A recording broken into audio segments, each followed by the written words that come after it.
Hey there, this is Pixie, and so I want to talk about meditation and mindfulness with PTSD and trauma and other mental health stuff that might come up.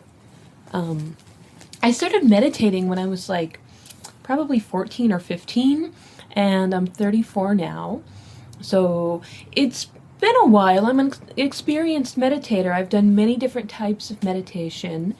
And then a year and a half ago, I experienced the beginning of a series of traumas that led to me being diagnosed with PTSD. And I was not diagnosed with PTSD until a year after the first trauma, for various reasons. I knew during the first year before my diagnosis, I was still very much trying to connect to yoga and meditation in particular because they had always been so helpful and restorative for me in the past. But what I didn't realize is that things had really fundamentally changed in such a way that made meditation and yoga actually both really, really difficult, and I needed to change my techniques. And so during the first year, when I tried to meditate, I would just start crying. And that was it. I would just sit, meditate, and then I'd start crying. And that's not meditation, and I was just making myself more distressed, so I just stopped. And then the year later, before I got the official diagnosis, but when I started to suspect that this was PTSD that was happening, I scheduled myself for a meditation retreat at the Shivananda Yoga Ashram in Northern California. It's very nice. I went for one of the weekend meditation retreats. It was an intro to meditation, so even though I've been meditating for 20 years, I really needed to kind of relearn. And the retreat itself was not exceptionally helpful because they were kind of dealing with a lot of beginner issues where my issues were very different. But it did give me confidence to really try to start meditating again. It didn't really click though, because, I'd been reading all this stuff about how mindfulness meditation is really good for people with PTSD. And I'm trying to find all this information about mindfulness meditation, and I'm not getting it. It just doesn't make sense. And I can't figure out how to make it work. And so I just sort of try to stick with the basic kind of, breathing, calming the mind meditation without it being specifically mindfulness. Sometimes doing mantras, or I had a lot of trouble closing my eyes during meditation, so I would leave my eyes open and gaze at one of my lovely house plants, which I have lots of. So I did that for a while, or I would just try to, focus on the house plant, look at the house plant, focus on my breathing. And then in one of the articles I was reading about PTSD, the author mentioned how this book, The Power of Now by Eckhart Tolle, really helped, specifically with mindfulness. And so I ran to the library to grab it because people had recommended me this book before, but I'm like, no, I'm not into that new age weird. It's too new age. It's not my thing. It's not new age. Let me tell you this. This is some pure Vedanta or something. This is not new age at all. And so I start reading this book, and he explains mindfulness in a way that makes so much sense. Finally I get it. Finally I can do mindfulness meditation.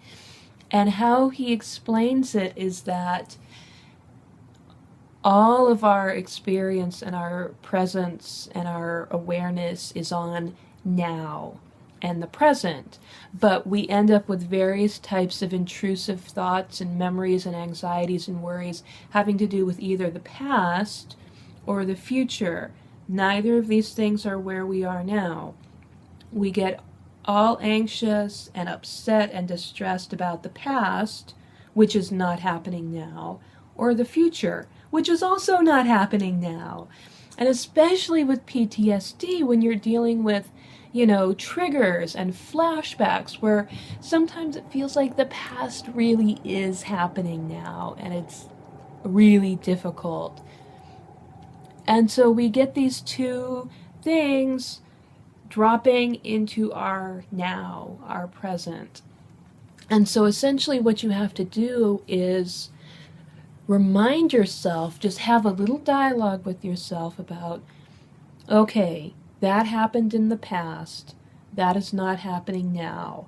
I am here now. I am in my bedroom. It's a Friday. It's whatever time, whatever date. I am here. I am now. This in the past is not happening still or now. Also, the same thing with the future. Like, that hasn't happened yet. Nothing has happened yet. That is not happening now. No matter how much anxiety I have about it, it's not happening now. I don't know, maybe it will happen, maybe it won't, but it's not happening now.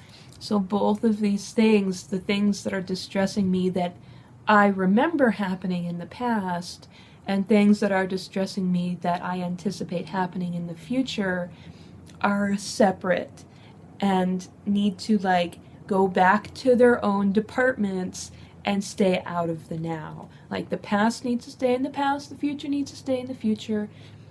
I am here now. I am talking to you on YouTube, or I don't know, wherever I'm talking to you. I'm talking to my phone. And I have spent the entire day, it has been such a bad PTSD day for me. I spent most of the day dissociating and having depersonalization and how did I get to school? Did I drive? Where did I park my car? Where did I spend this morning? And then is that my hand? Is that my body? Just going through that and just trying to lay here and be okay, now you are in your bed, you are at home, you are safe. You are safe in your bed, in your home, sort of. Another PTSD problem, I got hit by a stray bullet while I was in bed because it came through my skylight. So it's not entirely always safe in here, in my bed. But bullets are not falling through my skylight right now. I have not heard any gunshots. No bullet is coming. I am safe here in my bed, in my room right now. And just bringing yourself back to, okay, what is happening right now? I am here, I am breathing, I am wearing whatever, I am doing whatever, I am just really keep repeating these things to yourself to remind yourself you are here now. This is mindfulness. Of course, when you're in meditation, you're I'm meditating and I'm here and now and not letting these other thoughts. But this is just using mindfulness as kind of a basic grounding skill to get myself back from wherever I went when I was dissociated and having depersonalization. How'd you spend your day? I don't know, I wasn't there. Just bringing yourself back to you. So I recommend this book if you're struggling